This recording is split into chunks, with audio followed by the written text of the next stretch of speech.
All right. Welcome back, my regular viewers, listeners, and watchers. And of course, if you happen to be here for the very first time, welcome. Before I go any further, my name is Rahul George, India's premier iHypnosis life healer coach and your personal guide. So, of course, we are now tuning into the iHypnosis life coaching journeys. As you probably know, or maybe if this is the first time that you're tuning in, this podcast has been curated specially and specifically for you, a healer and a coach that you're already on your journey. Our intention, my intention, is to literally find the most amazing coaches and healers who are already on the journey. Maybe they began, post COVID, or maybe they've been doing this for as long and as far back as they can remember. Either ways, our intention is, of course, to find some of the best coaches and healers, and not just to find them, but to be able to get to know their stories, so that you as a healer and a coach will get that, not only that dose of inspiration, but also remember that what you're on is a journey, and that you're exactly where you're meant to be. So keeping that in mind, of course, I've got a truly amazing guest in our midst. So let's put our hands together and welcome Dr. Ayswarya Ramachandran. Go right ahead. Aishwaryan, you can turn on your camera. Good to see you here. Thank you for making the time for being on our show.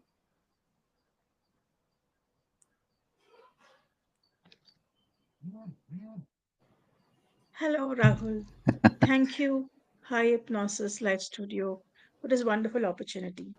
I am Dr. Ayswarya Ramachandran here to give you some insights of what I'm going to do. And I'm truly grateful for being here today. Thank Nice. you. Awesome. So maybe we'll start. And, as I said, our intention here is to keep this truly um, conversational. And this is an opportunity for people who are out there who may already know you, or maybe this is the first time that they're meeting you. But this podcast is created with the intention that they get to know you better, they get to know your story better, and the intention, of course, is that they be inspired by your life story. So maybe we'll start there, and tell us a little bit about what is it that you do today. If somebody says, okay, so Dr. Ashwarya, what do you do today? So go right ahead. Uh, Hello, everyone. Uh, I am Dr. Ayswarya Ramachandran. By training, I hold a PhD in clinical research, and I've spent over 14 years working in life science, and for the past 10 years working on clinical research, on especially cancer, on a domain or a designation called clinical trial transparency, area. Hmm. But beyond the data and numbers, I always noticed something very deep: the emotions that never make it into the medical file. That Mm. anxiety before a scan, the fear in a caregiver's eyes, the silence of uncertainty at 2 a.m. All of this made me realize and shaped my journey from being a researcher to becoming a life coach and a psycho-onco coach. Today, my mission is simple: to bring clarity, courage, and compassion into the lives of patients, families, and really anyone facing emotional battles, not just cancer patients, anybody and everybody. They need a life coach. Nice.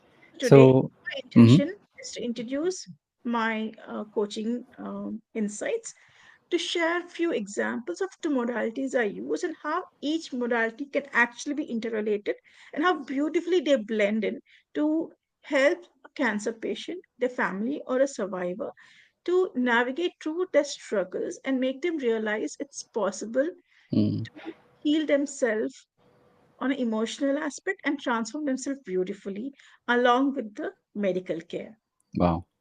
That's a lot to unpack, and I'm glad that we get this time together, where over the course of this next 45 minutes to an hour at least, I will help our audience to get to know you better, to unpack a lot of what you've said here. Of course, I do have a personal story, so I completely understand what you're talking about, at least at the surface level. And maybe we'll, before we get to that, let's travel back in time. For those of us who are especially coaches and healers, we know that there is this concept, there is this idea called the hero's journey. And this, in simple terms, talks about how all of us, especially coaches and healers, um, you know we're already tapping into that hero's journey at this point. But there's not just one hero's journey, there are several that we go through. So, you know this is that point where I'd love for you to take us back in time and walk us through, like, how did you get here? Because today you talk a lot about, your not just your educational background, but your passion to be able to work with and help caregivers and beyond, right? But I'm sure it didn't happen overnight. There would have been a journey, there would have been a process that you went through to get here. So, in your words, if you could take us back to, the beginning, like, how did all of this get started? Okay. Thank you, Rahul, for letting me take back to my journey, because I believe very, true that every struggle or any challenge everybody faces Mm, is a guidelines or a pathway to make somebody very strong. mm, So, I always believe in that. And probably right from my childhood, um, I hit, puberty very early at age of 9.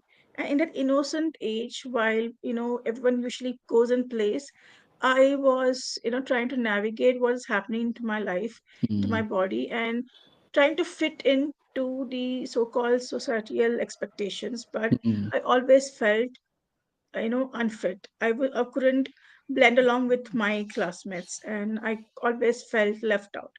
And true, though it never seemed like a big issue as a child, but somewhere deep down all my life I probably carried that inner belief and limiting beliefs, which probably took the weight of my entire life, unless I realized it's just on my head.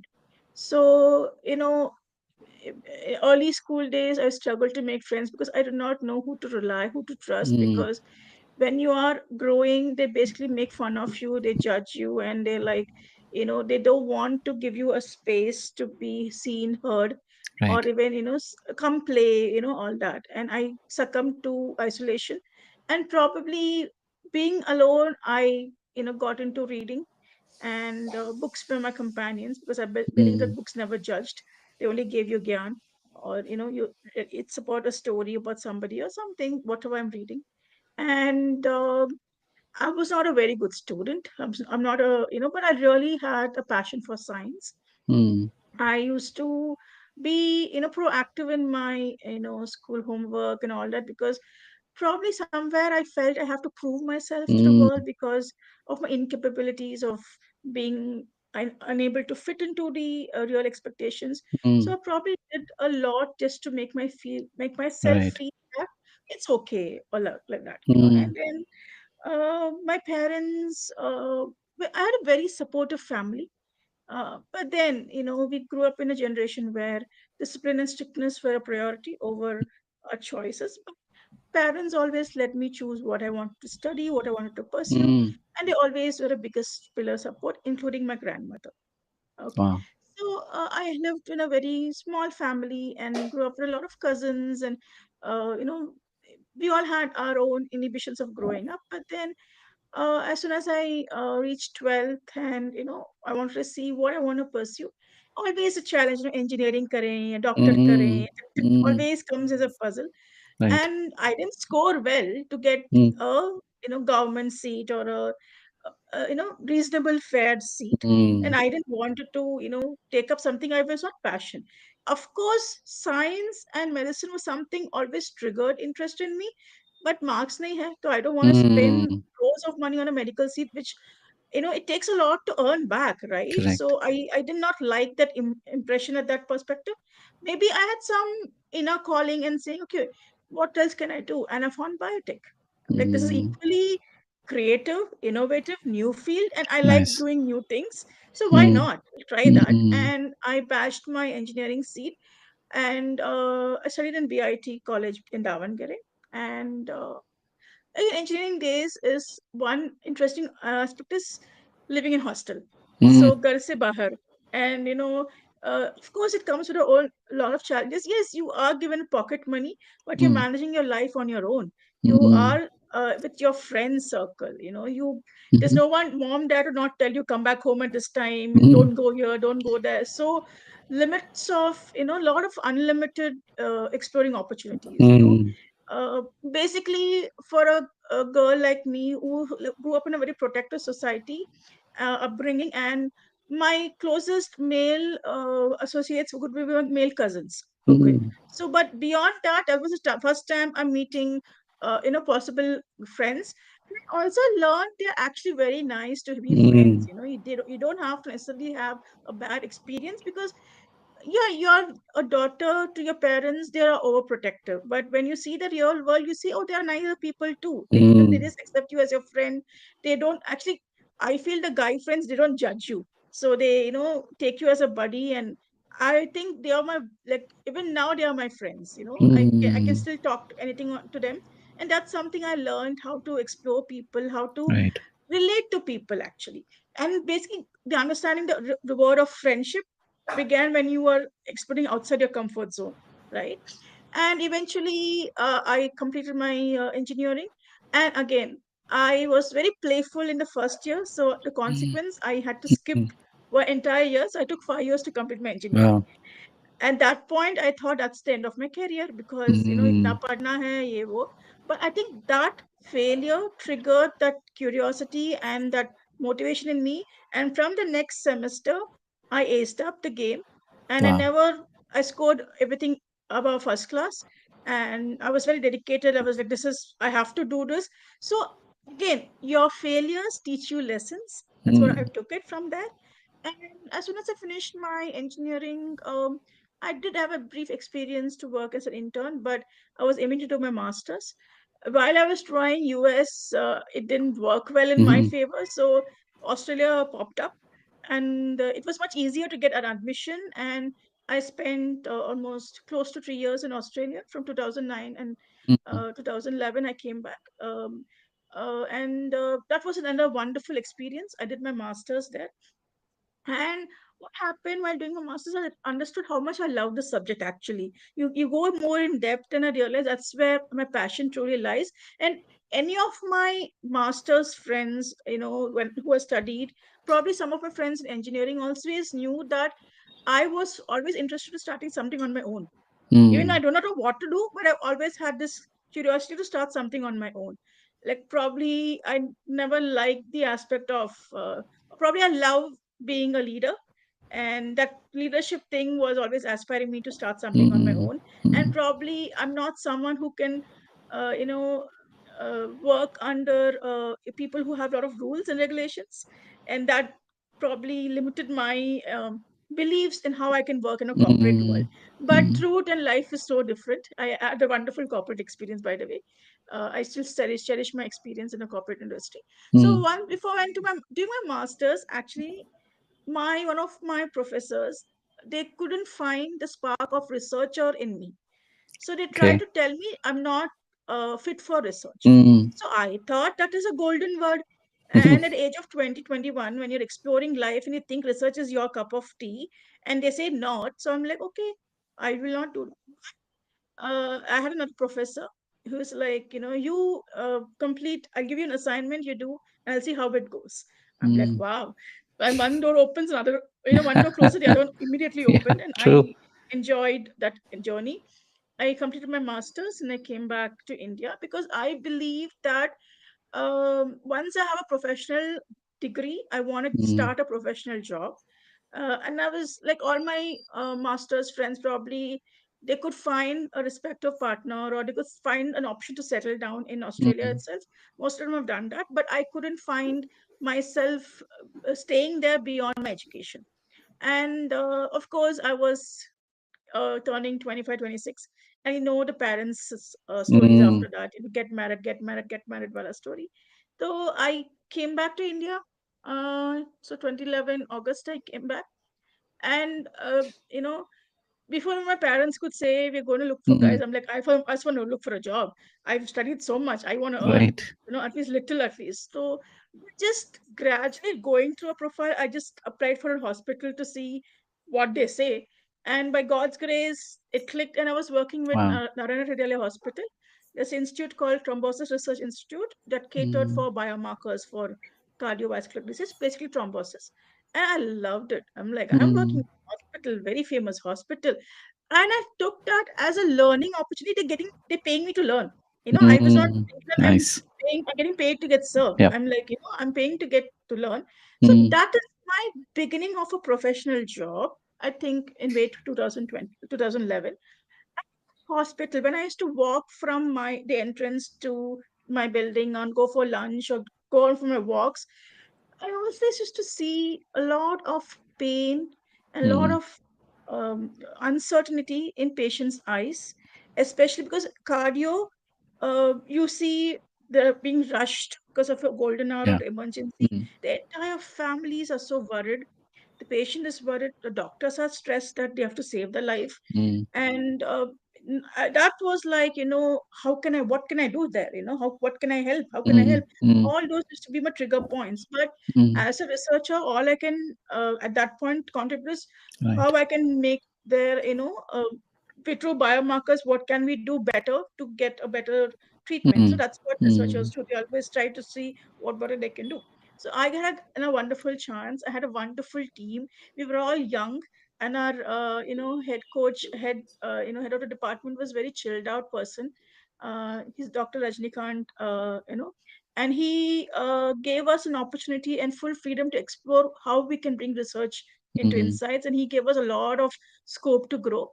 mm, But being working in a hospital environment, you don't, even though research confines to set hours, when you're in an explorative age, time is never born. So end up staying for longer hours and mm. stay, and then traveling 2 hours to reach and 2 hours to get back in a city like Bangalore is Wow. no joke.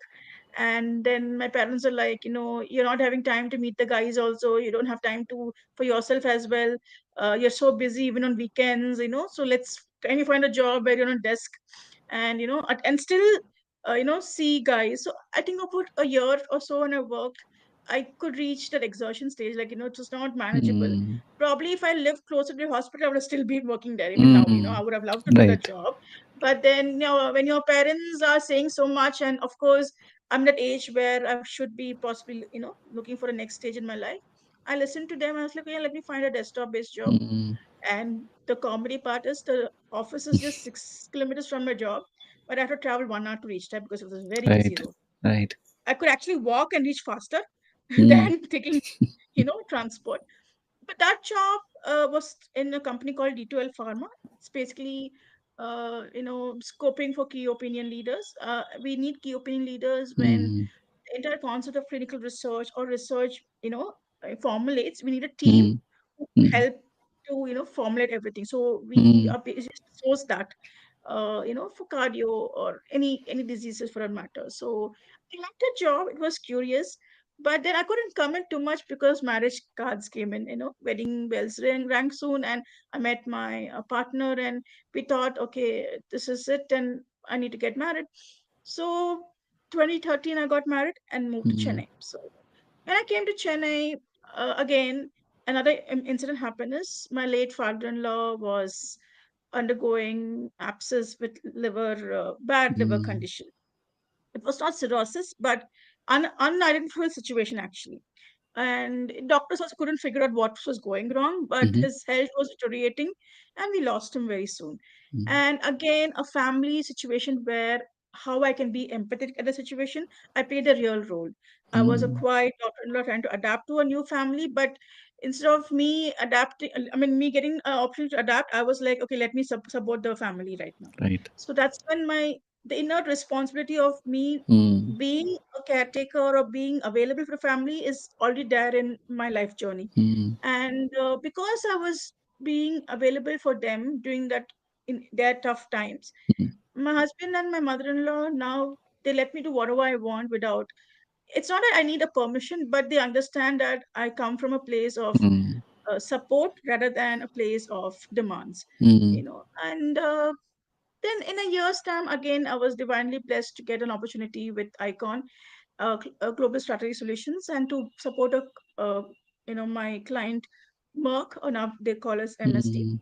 It's a wonderful opportunity. If I get a chance, I would still like to go and work with them Mm. because I loved how, the simple role I was playing also, Mm. it is helping somebody to hope for a better tomorrow, as we were dealing with registering clinical trials, or Mm. our team used to post results, and that content was to give some information to people who are going through a need of a clinical research for their Mm. health issue. I loved the job because this one role basically made me communicate with many people for the Mm. job requirement, and I love talking, and I learned a lot in the job, Mm. and including people management and how to handle crisis, how do you solve issues, and that actually triggered my mindset to pursue PhD. So Mm. during the journey, my manager then was like, you have the knack to know something, then pursue, Mm. because PhD will give you a lot more clarity and depth of the subject, and it'll always be handy.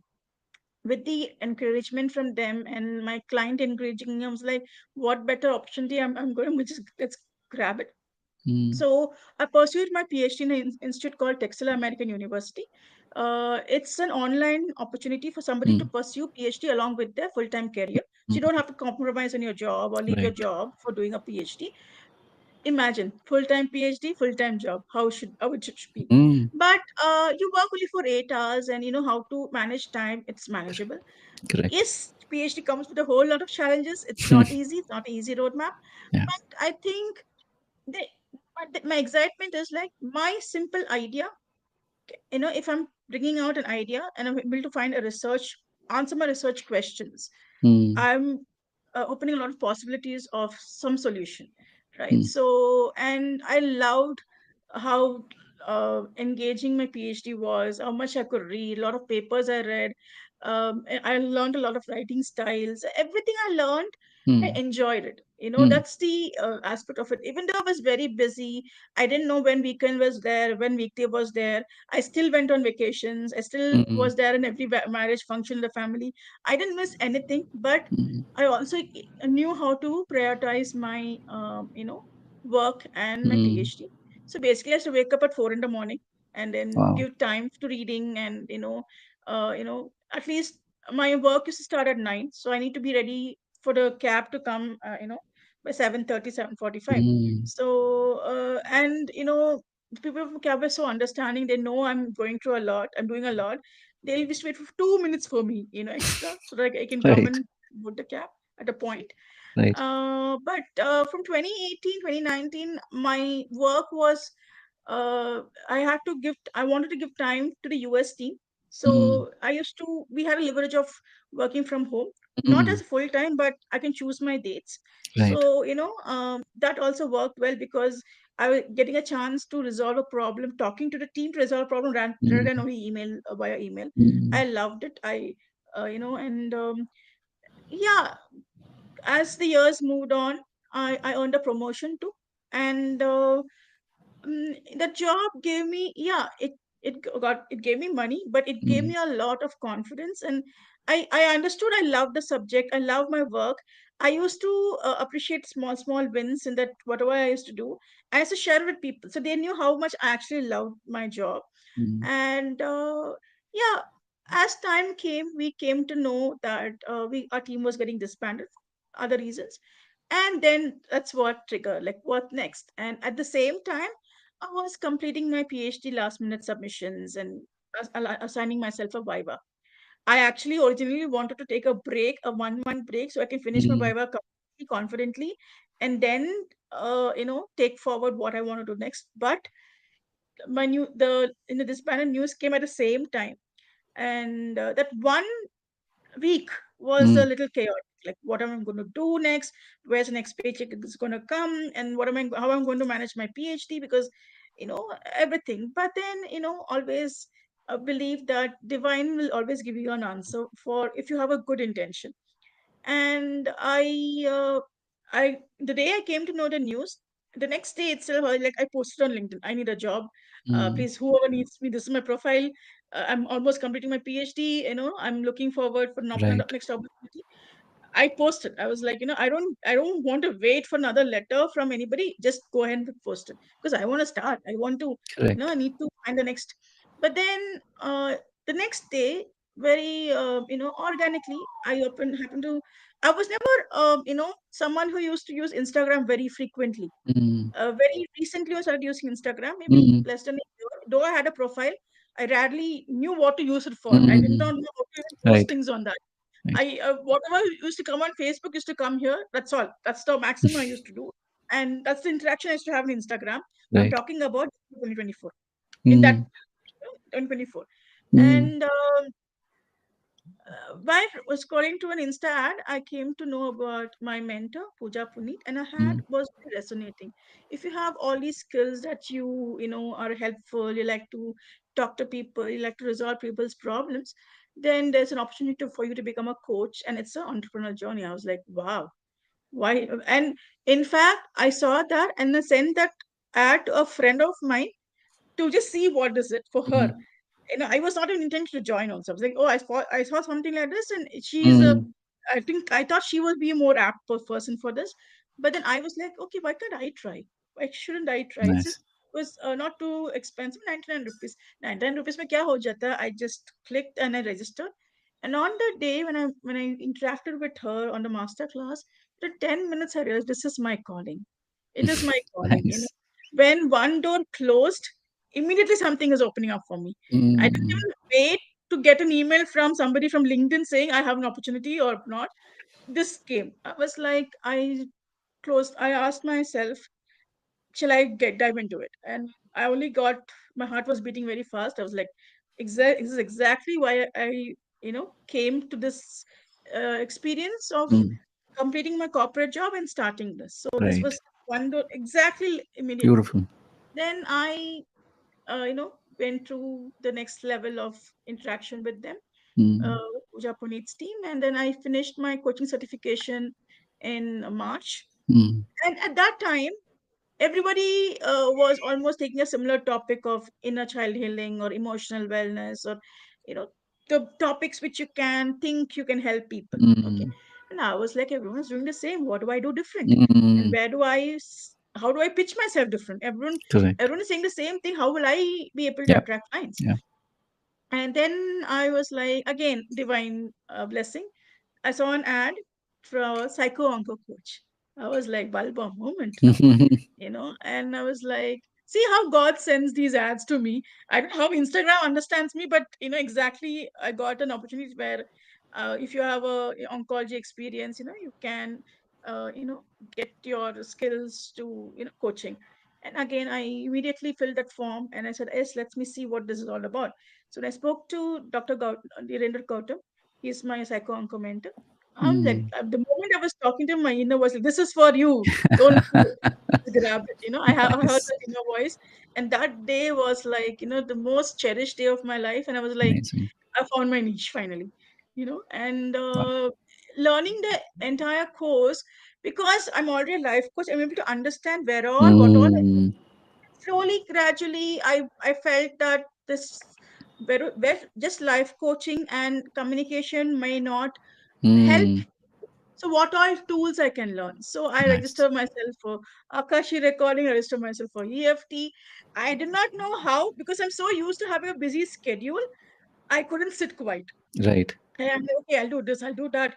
And from April, my schedules were jam packed. I'm like, Mm. somebody who's supposed to be, who's not having a professional job, but my schedule is full. Okay, Mm. Monday and Sunday, I have a full schedule. Yeah. I'm like, wow, this is beautiful. Mm. And I started my journey, with learning all of that. And Mm. today I'm so happy that I'm able to understand things from very different perspective. Yeah. And emotional freedom technique, the tool that I use is so Mm. simple, profound, and very effective. And in psycho-oncology, we use reframing of NLP techniques, tools. Mm. Mm. I'll be talking about it very soon, but we use all of that. And every time I'm trying to understand how wonderful each two lists. Today I realize how I can blend all of them into one, Right. and how each of them has its own importance, and how if a cancer patient or a cancer family or anybody who has one slightest doubt in their life, to somebody I believe who's very strong also in life, they Mm, also need a coach. Like, even though I'm targeting cancer patients and families and cancer survivors as a prior target audience, I see myself that a young doctor, a nurse, a surgeon, right. even a CEO of a doctor, they also need a coach, because Yeah. their mind is all about how can I help a patient recover, Correct. right? So Correct. when they are already so occupied in their mind, a life coach can always help. Nice. So that's where I come. And so this is all about my journey from Amazing. my childhood till where I am right now. Beautiful. I love it. Um, it's like just listening to you and your life story that you've literally, like, we've been on your shoulder, like watching the world through your eyes. uh, it, this really reminds me of, and it re affirms why this podcast exists, right? Because you've so beautifully, literally walked us through the last so many years of your life, and your motivations, the ups, the downs, a lot of realizations that you've had along the way. And that's one of the reasons why we make it a point, and I make it a point to take time with this process, because I'm sure for those people who are watching you live right now, and of course for people who watch this later as a recording, just listening to you will remind them, whether they are very similar to you from a research background, or they just they've had their life's journey. um, just listening to you, and with the passion and with the enthusiasm with which you shared your story, I'm sure it's going to move the needle for them, and tell them about that. It doesn't matter where you began or what you were told you can or cannot do, but it's this moment when you pause and you reflect back and notice, as this is something that many decades ago I had created this company called Join the Dots. Little realizing that a few years later, that there was this famous, I think it was Harvard or Stanford, probably Stanford, speech where Steve Jobs talks about connecting the dots. So just listening to your story and how you yourself are noticing that everything lined up, and sort of in reverse order, like you said, when one door closed, you literally had a whole slew of windows open to you. And especially, as you've said, in the last 1 year, there's a lot of integration that you've been doing, and you have a very unique perspective on, literally, as they say, life and death. Because you're even when we especially as healers and coaches, there's always that frustration, there's always that curiosity of, "Oh, what is my niche, what is my niche?" Right?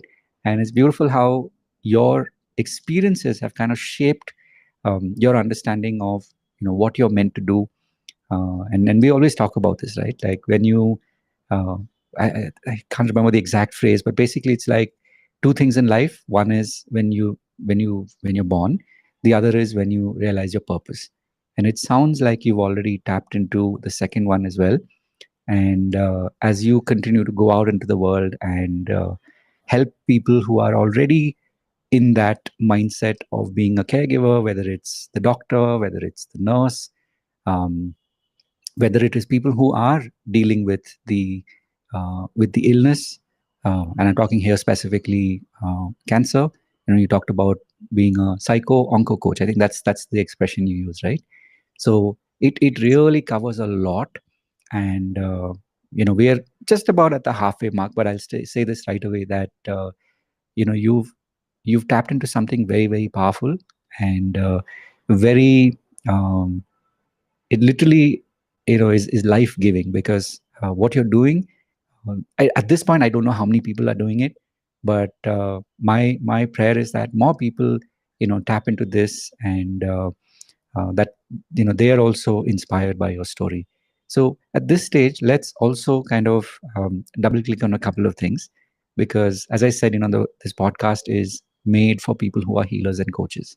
Maybe they've just started, let's say the last 3 to 6 months, or maybe a lot of them are post COVID, and they feel that, okay, doesn't matter what my life was before COVID, but now I've understood that I need to heal, and also that this healing that I have received, I can share with the world, right? So typically, these are our people. This is my audience, and that's in that sense, we share a lot in common.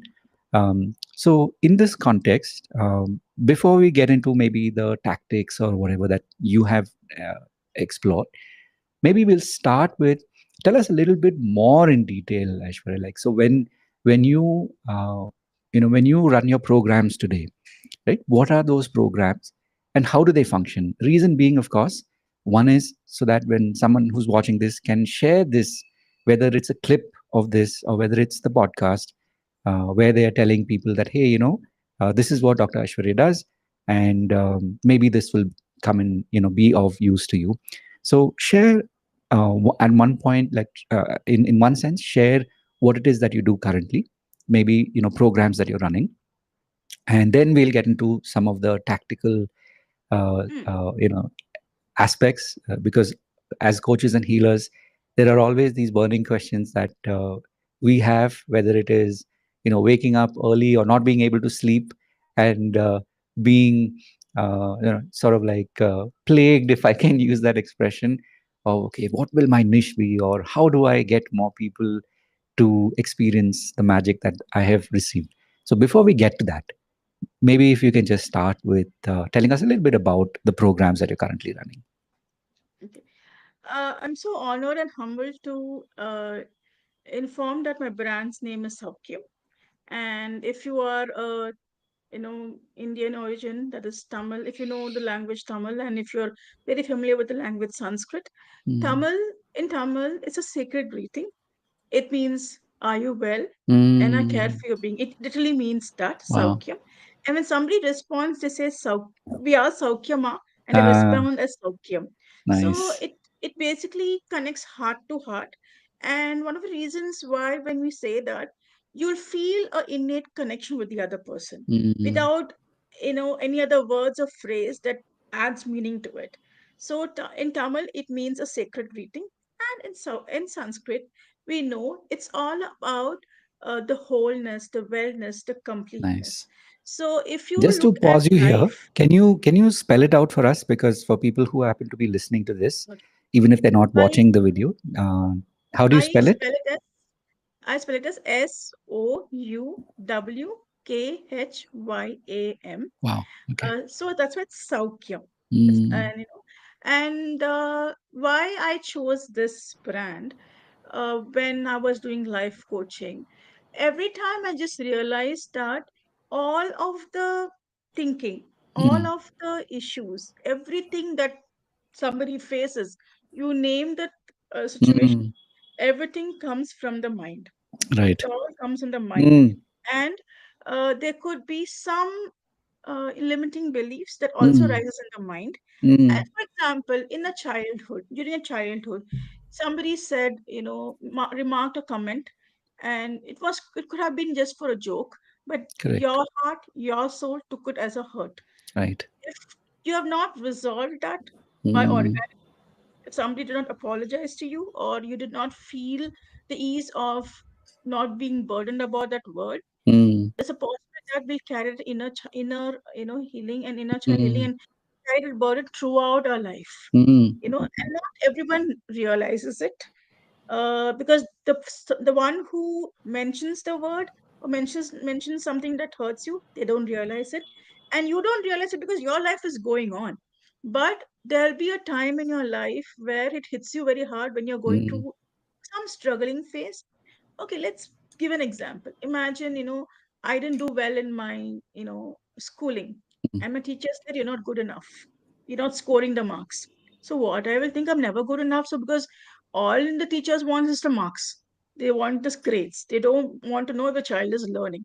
Mm. But when I was trying to read books, when I was reading books, I'm like, I know everything. Why my teacher is saying I'm Mm. not able to good marks. Maybe at the time of the exam, I was nervous. I Mm. forgot the answer, or I must have not understood the question Correct. right, or I must have perceived the question differently, or it could I could have done so many things why I could have not scored good marks. Mm. But instead of teacher coming, oh, can I know where you went wrong? Can you work on your weaknesses? Can you let's see if you can improve? It did happen in my school though, but I'm just trying to give an example. Sure. It was a chance for you when teacher came and told you, let's see where you can improve, and they help you out, and when you score they appreciate, Mm. you solve an issue. But sometimes, in the course of life, because a teacher is doing her duty, her responsibility, she must have just said in a fluke of a conversation without thinking how a child might be taking it, and the child would have done wonders in other subject, or they would have done beautiful. They must be multi-talented in so many other aspects. Mm. But that one word of hurt can always, put you down, unless and you break it out of your Sure. system. Sure. You realize you have the potential. That also helps. If Mm. you don't realize your potential, but you are still stuck in that thought, it's going to take you for life to, come out of it. So, in this scenario, if I'm a life coach today, and I'm a life coach today, so I am in a situation, I'm an evolved person now, emotionally mature also, and every problem I faced, I've understood why that problem I faced, what I've Mm. done, how I can cope up from it. And just because I'm a life coach doesn't mean life doesn't happen. Life always happens. Mm. So my perception of everything has changed completely. If anything that comes, I'm like, okay, let it come, and I know Mm. how to deal with it. And there's another interesting aspect to bring is, everybody, when you seem to be having an idea in life, or when you seem to do well compared to their perception of you, immediately they start feeling jealous, or they try Mm. to put you down. This constantly happens with many people. Mm. They don't realize it. But I used to have that intuition way in the beginning. I don't know why, how. Mm. Maybe God gave me that intuition. I exactly know what that person is appreciating for. I'll exactly know should I go talk to that person. So I Mm. used to draw boundaries very largely, and it doesn't matter to me if I'm going to meet them next. I never mattered. It never mattered to me. Mm. All I mattered was my if my self respect and self worth is not seen in a relationship, any relationship, name it, I will not take extra effort to make things work with them, because I believe I have to protect myself. I Mm. think this came way too young, but I did not know that this is the concept behind it, but I tried to follow that. So if you look at a life coaching perception, your limiting beliefs, your resistance, and your Mm. your even the simplest of doubt. If somebody says, when somebody asks you how are you, the basic answer will be I'm doing good. But if you're Mm. thinking to answer that also, should I be honest with that person? Is the person going to Mm. judge me? The judgment thinking comes first before you want to be yourself. So I think I mostly be in myself, unless until I'm navigating in a struggle. And when I'm navigating in a struggle and somebody asks me how I'm doing, I'll say I'm not doing well. Give me some time. Mm. I'm working on something. I have some issues. I need some space. I clearly tell it loudly, because I don't want my energy to, reach out to them in a negative manner, because I'm in a negative frame of mind. It has happened in the past, even a couple of years back. But I realized that the other person may not understand what you're trying to say. Like, Mm. I'm, I got arrogance. I'm ignoring that person. I never used to care that, because I was working for myself. Mm. Because everybody, when they go through a problem, either they will succumb to it, they'll not know how to express it out, they'll not know how to help themselves out, and they will suppress everything, keep it within themselves, and still say life is not happening. They this is what they will say. But just imagine that same person, if they have an option for help, if they can go to somebody who's non-judging, and if they can work things out, their life is so beautiful. They don't realize it, Mm. because of the peer pressure, of the judgment that what other people will perceive. They'll be excellent to give you advice. Okay, but Mm. when it comes to their own life, they won't follow anything that they are telling others. So this is always a possibility. I never tried doing that, because I felt it's of no use. If and before even life coaching happened, and in my life, if somebody came out to me and say, I want to share something with you, I'll ensure there's strict confidentiality between that person, and always maintain loyalty. And I understand because they're coming to me because they knew that I can listen, or at least I can help them Mm, to handle the situation. So when I used to do that, I realized that they are coming up and telling me the deepest, darkest secrets they never told anybody. mm, They're having that comfort with me. So that means I'm giving them that the liberty to be themselves. mm, So when these things scenarios happen in my life, and when I'm trying to resonate with life coaching, I'm like, I think I started all this way beyond knowing the term life coaching. It's mm, just I never knew it, I could monetize it. That was I was not knowing. But coming to you with examples, with why where I'm currently, and coming to your question, Saukyam is my brand where I've launched myself as a life coach as soon as I completed my coaching certification. And what I do currently right now is I am completing all my advanced courses with a couple of mentors, and I'm looking forward to complete them. And I have already coming on social media very often, so I have acquired a couple of clients, and they basically testimonial clients. I'm trying to see how I can use my skills to help them navigate their inner battles. So a couple of them have come, and few of them have found transformation, and they're very happy. I've seen smiles in their life. I've seen mm, them progress. I've seen, like, they came to me a problem, and I see the problem solving, and they are able to outcome their blockages, which they felt was blockages. mm, So I see all of this happening. So I have an inner peace that okay, मैंने जो किया सही जा रहा है, and it's mm, like, I'm able to reach, mm, the right intention is able to be reached. And I always tell anybody who comes to me, like, you are coming to me. I'm not going to give you advice. I'm not someone who's going to tell you do this, do this, do this. I'm just telling I have done this for myself. It has worked for mm, me. Can you rethink? Can you create a new story? Can you come out with your own thing? That's what coaches does. No, we're not someone who's going to give you only lecture. We'll make the other person think what is good for them, what is best mm. for them, what they can do to transform their lives. That's Right. how they feel empowered end of the day, right? So Mm, I am already an emotional empowerment coach, if you want to label it with a tag. Anyone who's going through anything in the battles, and I love talking, if you noticed. So I address a lot of. I have my own unfiltered life stories, where this is a platform for my batchmates of coaches to come and share their life stories, and it's mm, not prepared. They come with a topic. I just have one interaction on a WhatsApp, like, this is a topic. I'm giving you about 15-20 minutes to talk. You can bring your script. You can bring your ideas, and you and the topic are the hero and heroine of the day. I just mm, make it a conversational style so that it gets interesting. And then I've seen that they're happy. That their ideas are coming out, their own struggles are coming out. So people are able to mm, resonate much easier with why life coaches is required. And I've always also done going to talk to people. I've spoken, I had a chance to go and address my university where I did my PhD on online webinar to talk about what I am pursuing next. mm, So it was well received, and I also had a good opportunity to collaborate on an international scale. But I told them I'm in an advanced level. Let me complete all my certifications and then get back to you, because I'll have the whole package to offer. So it's much easier for me to collaborate with you further. mm, So I am right now looking forward to a couple of keynote speeches. I will be conducting my masterclass very soon, the official one. I have masterclass for different programs, one for emotional wellness, one for mm, psycho onco. But if I mm, find an audience, like for psycho onco, I will take up a psycho onco.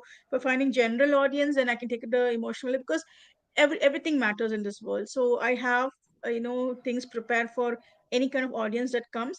Basically, during uncertain times, everybody faces this panic, anxiety, mm, panic when somebody is unwell in the family.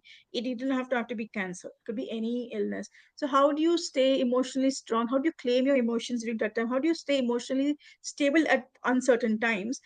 It's, I know it's easier to say and coach, but if you're actually calmer, it basically helps you go through that hospital journey, the entire medical journey, much more better, and you're actually available to support your family wholeheartedly when mm, you are emotionally empowered. And coming to this, why everybody should get coached to emotionally empowered during uncertain times. um, when they are already empowered in an uncertain times, anything that comes in their life, it need not be health issue. Anything they're struggling, they can always resonate back. They need mm, not have to do an exclusive course just because they're overthinking, just mm, because they are going through should I choose this, should I choose that. Even for simplest of questions, if they are able to come and get themselves coached during uncertain times, and even certain times, it might makes it much easier.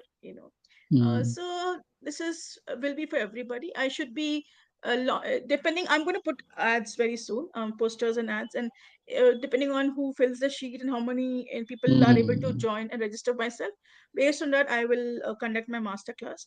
I cannot I'm aiming to somewhere between next September 2021, because I'll give some time for people to come and register.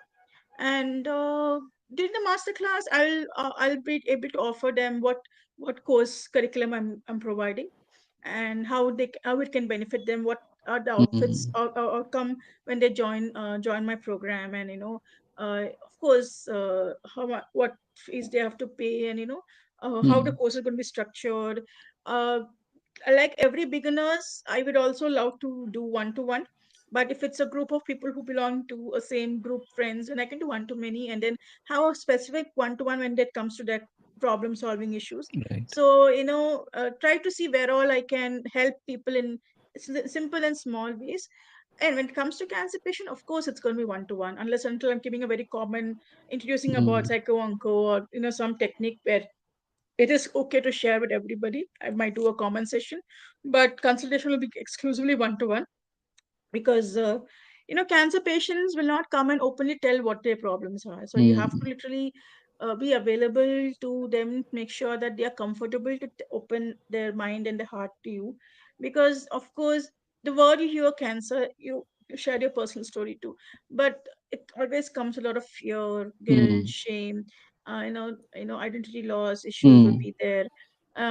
They don't know what diagnosis is going to happen. The fear of a diagnosis report itself is very scary, mm, because see, for any other disease, very simple, like even diabetes or other disease, a mm, simple blood report can give you an answer. But for cancer, it's not like that, right? mm, You have to go through a lot of screening, and you have to check a lot of mm. things.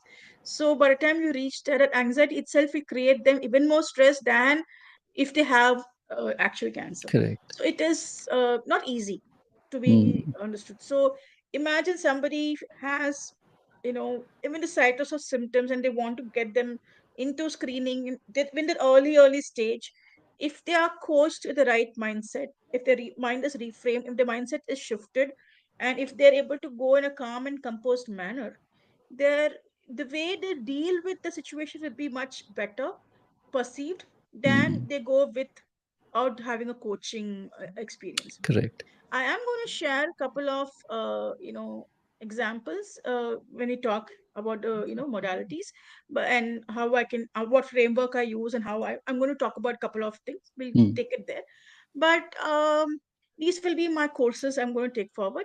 I'm I'm actually I love creating these courses. It gives me a lot of curiosity and mm, creativity side. In fact, right now, if you ask me, I have a program for men too, because I also believe that women also have problems, and there are a lot of opportunities for them to come and speak up.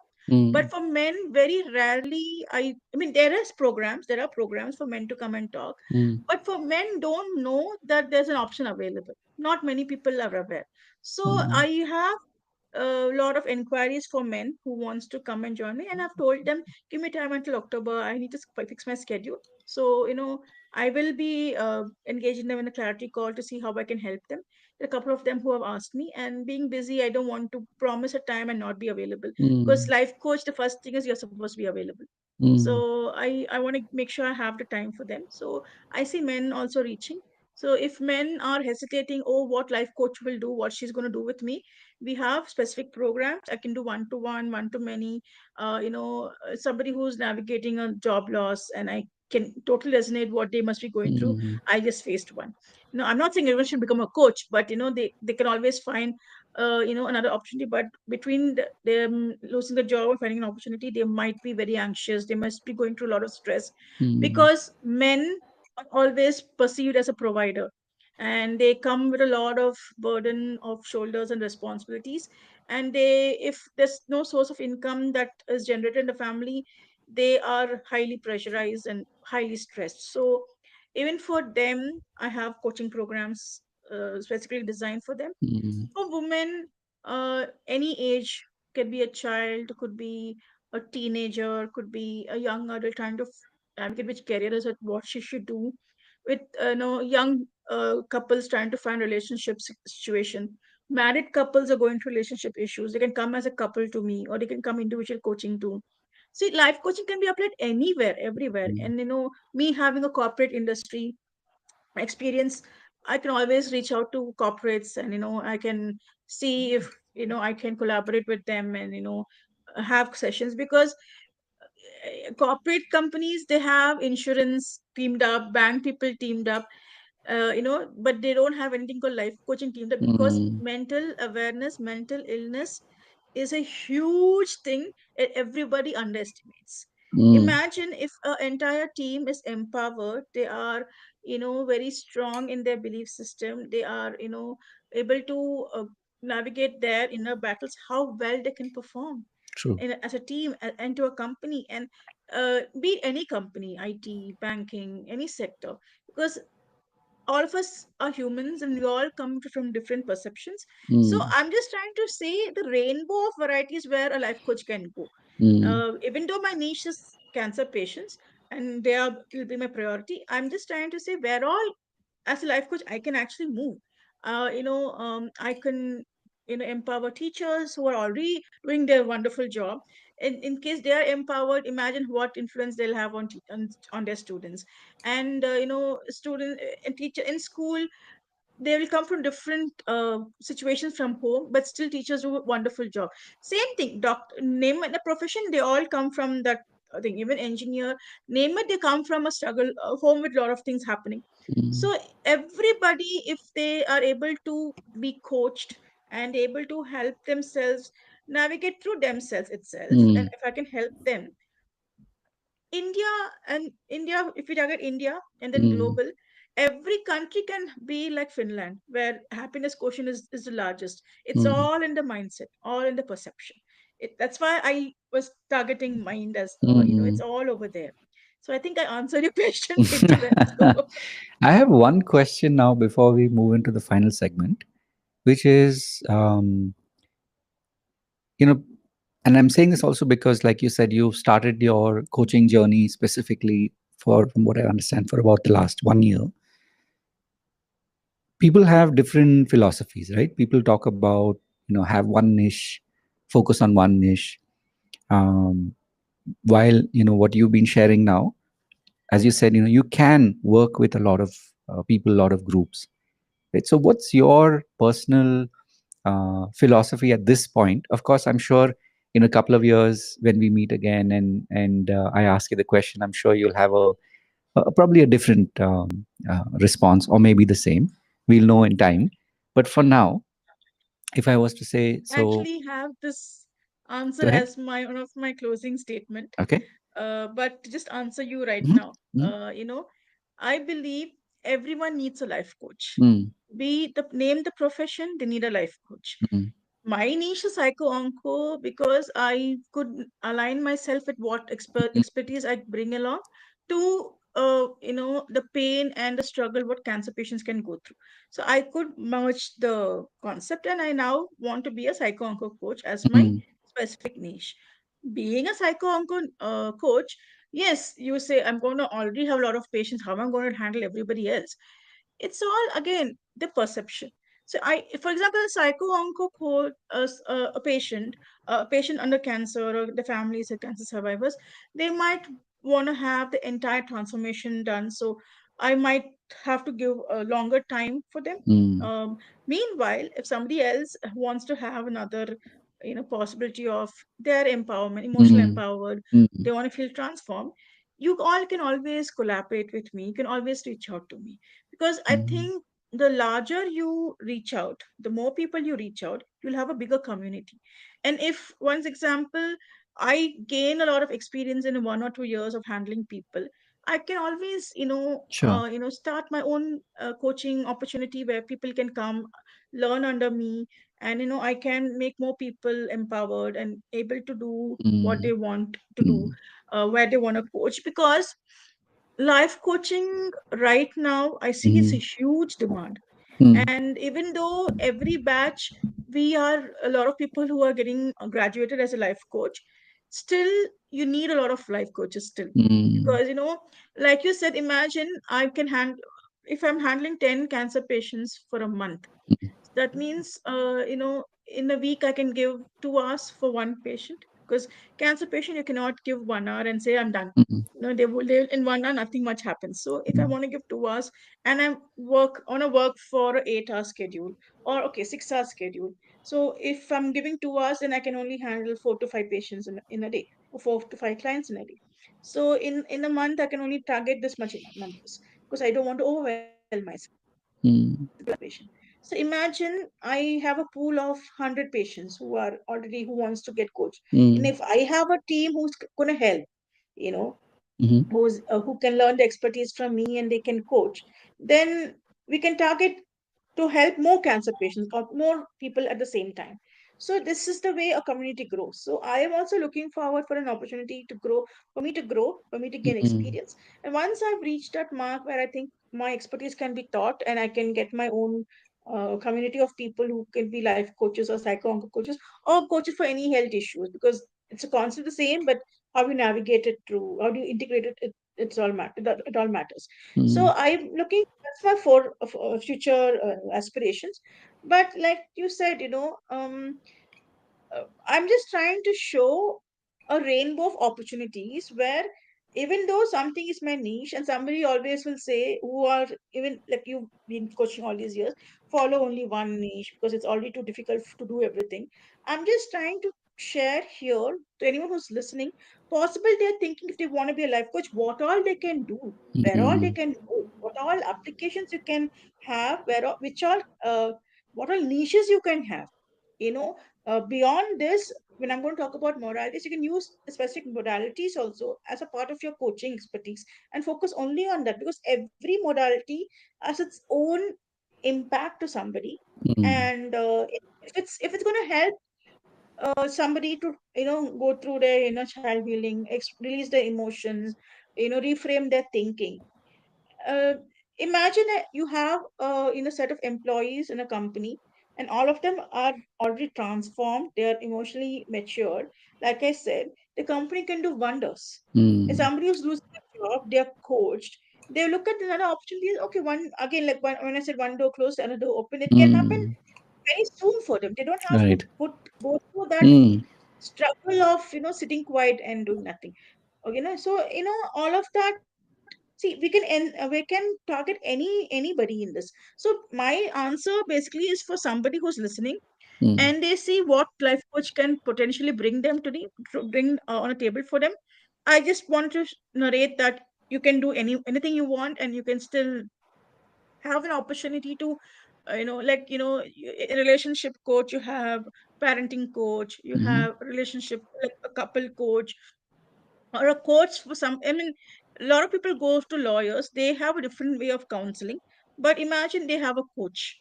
Probably they mm, can make much decisions about their personal life before they could reach out to a court, for in case if the couple have to split for reasons, they can split when they're emotionally empowered, rather than from a emotional, like right. from point, or something they couldn't get a chance to communicate over. Mm, Rather than regret, they can always work things out. So coaching can go into every aspect. Like, you can tell me how I can coach a surgeon. Sachin is also a human. He mm, has worked hard. He's achieved his degree. He's achieved his expertise with a lot of his own challenges. And today, if especially any surgeon, and surgeon patients look up to them as a god, a mm, chance for them to relive their life. Okay, so in that perception, even though I think I've always seen surgeons are very calm and composed people, but you never know what a surgeon is going through in the mind. mm, We can't read. So if a surgeon, can be said that you're doing wonderful, it's okay, a life and that is uncertain, but you're doing a wonderful job, you Mm, have a limit. Can we reframe your mind? Can you work on your inner thoughts? And when you address these questions, they might have somewhere where they may need to work on.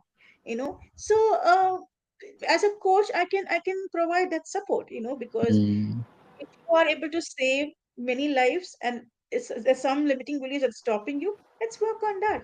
You don't have to do an entire program. You can work on a limiting belief also in one mm. single. Sure, So that's what I'm trying to give you an example, like why I want to sure. reach out to them as well. And if I'm talking about corporate industry, I think this entire year, or I think few years, every now and then we keep hearing that the massive layoffs, the companies are laying Mm, off people. mm, There are people they don't have a job, and just imagine a family with a lot of EMIs to fill. There are students, the children education, and these days it's not it's equally expensive. And some there are very few families where in a lot of families where women and men work too, they contribute, but there are some families where only the men contribute, so they struggle basically. So if they come through coaching, they can empower, if they learn how to life coach, they can get these concepts, they can find a career here, very simple, right? And even women, they I always believe they're potentially talented, but sometimes because of a marital pressure or the requirement in their family, they try to always sacrifice. I'm not saying men don't, mm. even men don't sacrifice. Of it, everyone sacrifices, but the sacrifices can be appreciated. If they're Right. given a platform to be appreciated, if they are taught self-love, self-worth, if aspects of these can be sorted, even during like any uncertain times, they will know how to live cordially. Because during that uncertain time, they actually need a very good family support. Instead of fights, can you talk better? Instead Mm, of arguments, can you see these better? So these kind of potential opportunities can come in a life coach. As when somebody's mm, a life coach, you can talk about anything under the sun and still be coached.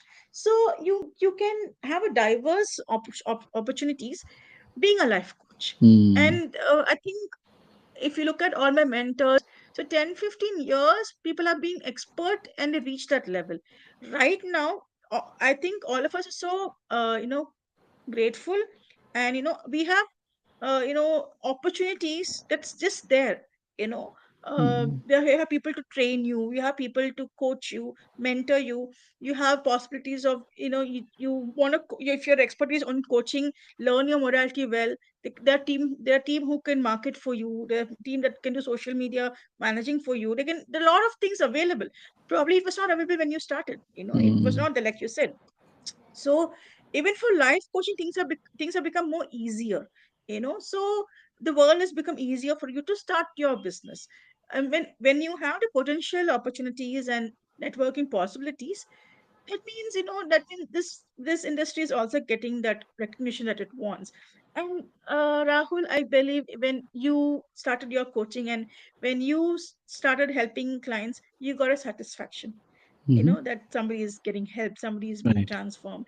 And that, I think, is the most greatest achievement for a coach, rather than, oh, how many sessions that person took, or what Mm, happened. It's the breakthroughs that makes us feel so right. nice about it. So imagine you are a source of, for a person to help them navigate the struggle. That gives us a lot of joy and a lot of, it makes us that the soul purpose is reached. We Mm, feel very soul aligned. So when you talk these words, it makes a lot of your inner peace. And when we are in an inner peace, and we are a little bit more emotionally empowered and in a higher elevated level, we will obviously attract people to come to mm, our energy. More people, more we are higher, we'll attract more people. So when you have life, 1,000 people positive, you make it to 10,000, then 1 lakh, a lot of people who are in positive mindset, the world is going to be a much better place to mm. live. Beautiful. So, on that note, let's do one final um, important segment before we start to wrap for today. This is the segment that we call the journey of mentors. So, walk us through who are some of your mentors who stand out the most for you, especially in your journey of becoming the coach that you are today? Who would you, and maybe briefly, if you can share with us not only their names, but of course, what about them? Um, it's literally like they walked into your life, and that there was a shift that happened. Okay. Um, I'm very honored and humbled to mention all their names. I'm so grateful for their coming to Mm. my life at the right time. They say the right time at the right place. Mm. You've heard that phrase. They've Mm. all come at the right time at the right place for me. My first mentor, Pooja Puneet, you know, just her energy, the way she engages us. And I'm in an advanced level, and I'm so fortunate that I get to meet her twice in a week. And just her presence and the way Mm. she explains everything to us and makes us believe that we are feel seen, heard, and non-judged. And anybody comes with a question, how humbly she answers, and that very experience itself is very surreal. Mm. And for me, already being a energetic person, I just needed to be with her 10 minutes to realize I'm Mm. already like her. I could resonate with her vibes. And uh, all this while, it just feels I'm so blessed, to be guided by somebody who, uh, when whatever she's gone through in her life, and you resonate with her stories, मेरे साथ भी ऐसा हुआ था ना, Mm. मैं भी सुधर सकती हूँ, or Mm. maybe I also can see myself grow. When she talks about, everybody goes through their struggles if being coach, and like she experienced also, if I also Mm. experienced that is normal then, so all of that, I have that experience with her. Mm. She came into my life exactly when I told you, when I lost my job, don't know what to do next. And when Mm. she said entrepreneurial journey, my bulba moment were like, okay, this is for me. I have to take it. So that's her. And I think even if you give me even one more hour, I will keep talking about her. Talk about her, and then you have to have a couple of sessions more, just an introductory session. Next person I would love to mention is Dr. Dhirendra Gautam. He's a Mm. pioneer for psycho-oncology coaching. Okay. They're under a brand called UCF. And he is also somebody who is a well-established coach. And through his personal experience and personal interest, he termed this he to research and to research Mm. he brought this concept of psycho onco coaching, because firstly he experienced something in his life, and he felt that emotional burden needs coaching. Mm. And he was the one who coined a term called ladder framework. L stands for listen, A for analyze, first D is for doing, second D is for discovery, E is for experience, and R for results. And this framework uh, actually helps how cancer patient can actually navigate through their Mm. anything they face, anything. And I just love how the concept fits, and it actually help people navigate or struggle in just that, using a ladder frame. Mm. And then the next mention person I would like to mention is Akash Gar. He is an expert in emotional freedom technique. And again, I love the way he engages the class, very energetic. And his way of teaching and way of mentoring is very simple. You can connect with what he says. And his master classes and his sessions are filled with people. He does a mass session, not one, he does one to many. And every session, when you feel the emotions are released, you feel, oh wow, you feel that wow feeling. And Mm. in emotional and technique, there's a technique where even if somebody do not want to share their emotional pain, there is this tactic where you can help that person release without you knowing what the pain is. Mm. They will know, but we don't have to know. So it is so profound, it is so deep. And especially for cancer patient who coming to meet me, Right. they don't want to tell me anything, they don't want to tell me anything, they still want to win the trust over me. I can still use this modality to say, I know you're going through something, can you just tap on these measurement points and see if you're able to release that, what you're going through.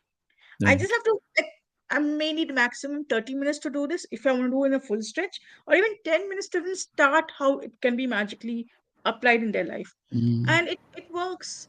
How, like, for example, uh, many modalities, you have to change your mindset to see how it works. But with Mm, EFT, the current mindset, like what that person is thinking currently, it can be a negative thought, it can be a limiting belief, it can be mm, anything. It can still work. That's why this technique is so profound, and it is very simple, easy to understand. And because we tap on the energy meridian points, and EFT is one modality you can link with anything. You can link mm, with NLP, you can link with mind shifting thoughts, it can link with Reiki energy, because that's all energy, right? You can link with, for even if you don't want to talk about all this, you can link with money blockage, because money also is energy. So it's got a wide range of application, and it's just tapping on 8 million points. It mm, works wonders. It's like beautiful. And of course, when I wanted to learn about Akashi records, I had a lot of doubts, because being from India, and we all believe in Garuda Purana and all of that, and I have profound interest in reading all of that. I was like, what is Akashi recording? Life, should I go to something which I never heard in my life? But when I mm, understood how deep and how what it brings to a soul clarity and into practical healing, I feel this one modality can help I can help with cancer patients address that very issue they're unable to tell it to me. They cannot tell me, but it can be addressed. mm, And they have this one chance, a choice, to cleanse their soul, cleanse the karma that they're experiencing, and you know end it now, because you have one option to end it now. And if you're having a next birth, if you have a possibility to come back, your soul is actually getting cleansed by just you working on it. So mm, it works so wonderful. And learning that actually gave me a lot of clarity and gave me understanding to myself why I chose this. mm, Again, it's a soul decision. I have probably taken it when I was in soul plane. I want to get into this. And exactly when I see from that perception, you won't believe, when I even started this, all my questions about all things happen in my life had just one mm. answer. I had taken the decision in my soul journey. That's Wow. how I'm experiencing all of that. And Mm, every struggle is exactly what I wanted, to shape me into a mm, better person, shape me into mm, an evolved soul. So I got this clarity, and every time I'm talk about it, it interests me a lot. Probably it could be a topic which I might want to pursue to know more, because it gives a lot of clarity to anybody. So mm, each one of these moralities and each one of my mentors have left a very strong imprint in my heart, and through me, their wisdom reaches to those I serve, is something I'm looking forward for. And I believe that, again, when I say universe, they all were, I was like introduced to them, or I came to know about them, because I have a purpose to solve. And if it's through my coaching journey, I'm able to transform and help a lot of people, and I'm using mm. all of these methodologies. Right. Very simple. I just all of these can blend very well, because EFT can release the heaviness, NLP can reframe the story, access bar or Reiki can restore them. Access bar is for neurological stress, and Reiki is for energy. Akashi recording can realign with the soul wisdom. And of course, your morning affirmations and your manifestations and your guided visualizations and meditations can always reinforce hope. So I Mm, just want to tell you, sir, how each of the modalities stands apart, but how I can blend it when I bring into coaching, or coaching anybody for mm. that matter. Nice. Together, Awesome. Hmm. these create a loop: release, reframe, restore, realign, reinforce. And that actually sets my coaching apart. And when you are looping all this to emotionally empower and transform somebody along with the medical care, I think cancer patients can just find themselves transformed Mm, very organically, and through them, within them. mm. And because transformation begins within them, right? True, true. Beautiful. Thank you so much for sharing that, Shwarya. And like I said, the stories that we carry, they inspire us when we see that they were we were meant to receive it. Maybe not at the time when it was happening, but as we talked about at the beginning, It's always, in hindsight, when you connect the dots, when you join the dots, that you realize that you've been, you've been sent these miracles in your life, and you have not only acknowledged them, but now you're at that point where you're taking this out into the world and making, your world a better place. So, firstly, thank you for making the time to be here on our podcast, the iHypnosis Life coaching journeys. And I really do wish you all the best. And may the coming years not only continue to guide you in your mission, your purpose, but also that may many, many more people be benefited by your energy, your enthusiasm, your passion, and your mission that you're uh, diving into more and more each day. So, once again, thank you for taking the time. And I must also say this for those of you who've not only been watching live, but you're here at this point of our podcast. There's obviously something very, very magical, very, very powerful in Dr. Aishwarya's presence, which is why you've listened to this point. So obviously the links are shared in the description, so you can continue to follow Dr. Aishwarya on all the various channels that she posts regularly, and definitely reach out to her, whether you are someone that is either going through or you have a family member who's dealing with cancer, regardless of what phase that you're in, because I know that she will definitely be able to guide you further on your journey. So a big thank you to each of you that's been listening till now. And once more, Dr. Aishwarya, thank you for your time and your insights, your presence, and your energy. I wish you all the very best. And lastly, of course, for everybody that's been here, that these stories that we curate, we make it a point to find guests who are already tapped into something much bigger than each of us, each of them. And these stories are designed to inspire you as a healer and as a coach to keep not only showing up but keep doing the work, because you're meant for something much bigger than you and I even have a idea about. Why we're here. So thank you once again, and we will of course be back with more stories, more podcasts, guests in the coming days. So as always, having said all of that, of course, remember to live your purpose. God bless, and of course, we'll be back with more. Right. So, Aishwarya, if you can just hang on for a quick second, I will close our live streamings. And quick second here.